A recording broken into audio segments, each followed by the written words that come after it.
Patterns of population distribution in the world, دنیا میں آبادی کی تقسیم کی ترتیب۔ طلباء و طالبات، شکل نمبر 1.1 میں موجود منقسم دائروی چارٹ اور جدول نمبر 1.1 ان دونوں کا ہم مشترکہ مطالعہ کریں تو یہ نتائج سامنے آتے ہیں کہ دنیا میں آبادی کی تقسیم اور آبادی کی گنجانیت دونوں غیر مساوی ہیں۔ اس کی وجہ سے کسی علاقے کی آبادیاتی عبوری خصوصیات کو سمجھنے میں مدد ملتی ہے۔ آبادی کی تقسیم یعنی کیا؟ اس کی تعریف اس طرح سے ہے: سطح زمین پر پائے جانے والے لوگوں کی ترتیب کو آبادی کی تقسیم کہتے ہیں۔ جغرافیائی وضاحت: عالمی آبادی کی تقسیم کا طبعی عوامل سے موازنہ کرنے پر ذیل کے وجوہات سامنے آتے ہیں۔ دنیا کا نقشہ آپ کے سامنے دکھائی دے رہا ہے، جہاں پر ڈاٹ میتھڈ کے ذریعے آبادی کی گنجانیت کو بتایا گیا ہے۔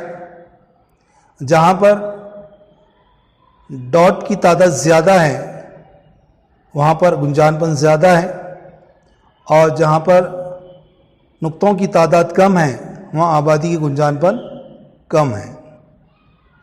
تو کس طرح سے آبادی کے گھنے پن کا تعلق طبعی عوامل سے ہوتا ہے وہ ہم دیکھیں گے۔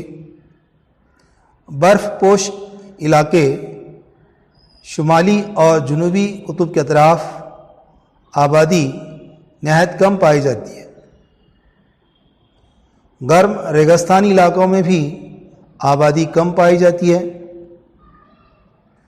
پہاڑی علاقوں میں بھی آبادی کم پائی جاتی ہے۔ ساحلی اور میدانی علاقوں میں آبادی زیادہ پائی جاتی ہے۔ ایمیزون جیسے کچھ دریا کی وادیوں میں آبادی کم پائی جاتی ہے۔ اس کا مطلب طبعی عوامل کے علاوہ دیگر عوامل جیسے جنگلات آبادی کی تقسیم پر اثر انداز ہوتے ہیں۔ میک فرینڈس وتھ میپ، نقشے سے دوستی۔ طلباء و طالبات، دیے گئے دنیا کے نقشہ نمبر 1.2 اور جدول کا موازنہ کیجیے اور سمجھنے کی کوشش کیجیے کہ طبعی عوامل کا اثر آبادی کی تقسیم پر کس طرح سے ہوتا ہے۔ جدول کو مکمل کیجیے۔ یہاں پر ایک ٹیبل دیا گیا جس میں 3 کالم دیے گئے ہیں۔ پہلے کالم میں بر اعظم، دوسرے کالم میں زیادہ آبادی کے لیے ذمہ دار طبعی عوامل، تیسرے کالم میں قلیل آبادی کے لیے ذمہ دار طبعی عوامل۔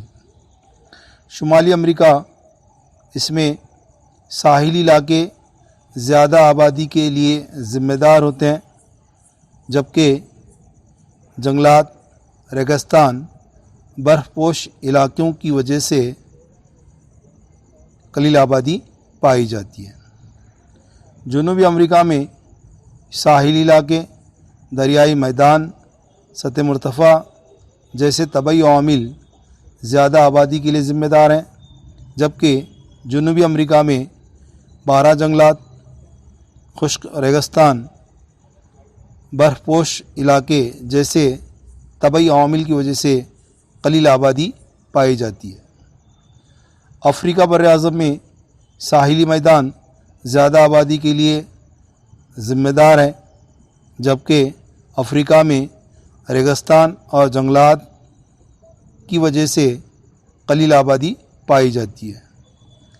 بر اعظم ایشیا میں ساحلی علاقوں کی وجہ سے زیادہ آبادی پائی جاتی ہے، جبکہ ایشیا میں پہاڑ، برف پوش علاقے، جنگلات جیسے طبعی عوامل کی وجہ سے آبادی کم پائی جاتی ہے۔ یورپ بر اعظم میں میدان، سطح مرتفع، ساحلی میدان جیسے طبعی عوامل کی وجہ سے زیادہ آبادی پائی جاتی ہے، جبکہ یورپ میں پہاڑ، برف پوش علاقے جنگلات کی وجہ سے قلیل آبادی پائی جاتی ہے۔ بر اعظم آسٹریلیا میں ساحلی علاقے کی وجہ سے زیادہ آبادی پائی جاتی ہے، جبکہ آسٹریلیا میں ریگستان اور جنگلات کی وجہ سے قلیل آبادی پائی جاتی ہے۔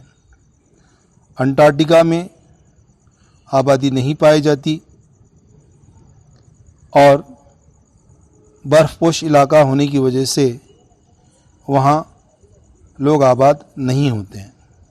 اس طرح سے یہ جدول یہاں پر مکمل ہوتا ہے۔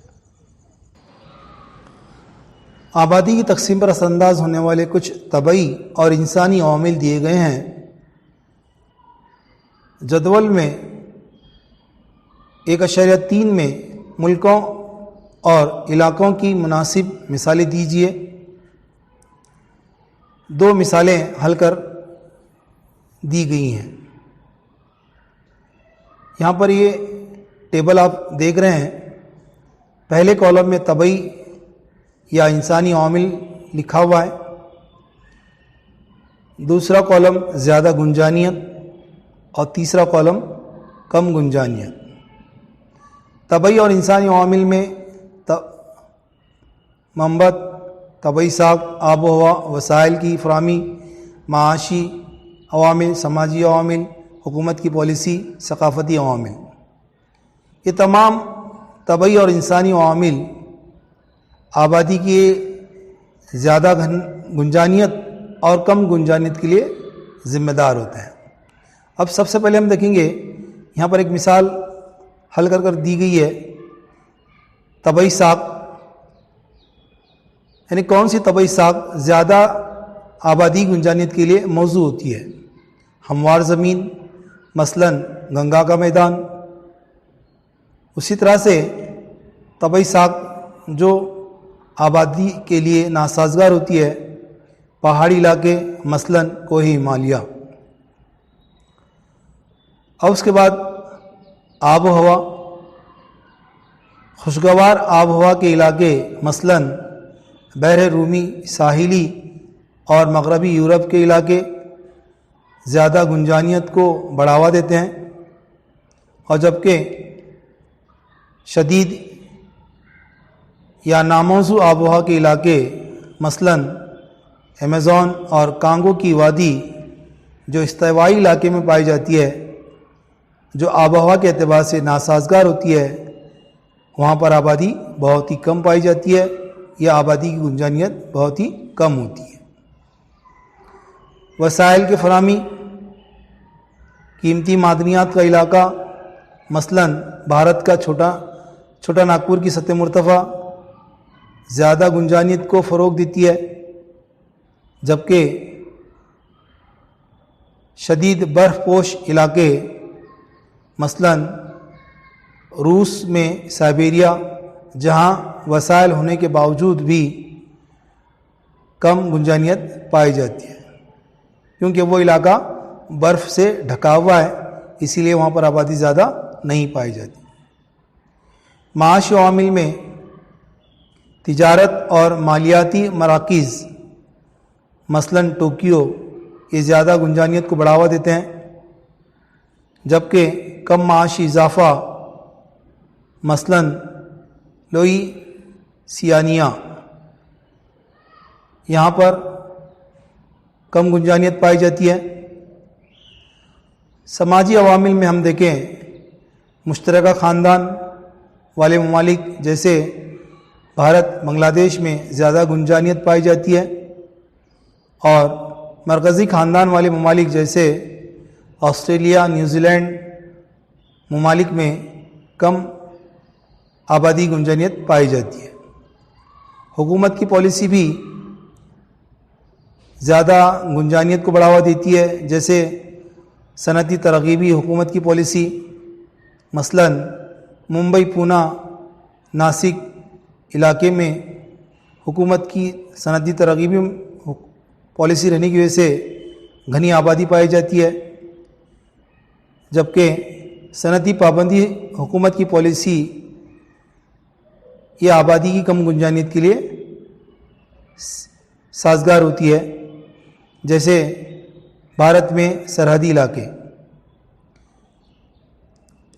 روایت بھی ثقافتی عوامل میں روایات، رسم و رواج، رسومات، ثقافتی اقدار کو ماننے والے ممالک جہاں پر زیادہ آبادی گنجانیت پائی جاتی ہے، جیسے جنوبی ایشیائی ممالک، بھارت ہے، پاکستان ہے، بنگلہ دیش ہے، سری لنکا ہے، ایسے تمام ممالک میں ثقافتی عوامل زیادہ آبادی کے لیے ذمہ دار ہوتے ہیں. آزاد خیالی ثقافتی اقدار کو اپنانے والے ممالک جیسے شمالی امریکہ، یہاں پر یہ ثقافتی عوامل کی وجہ سے کم گنجانیت پائی جاتی ہے.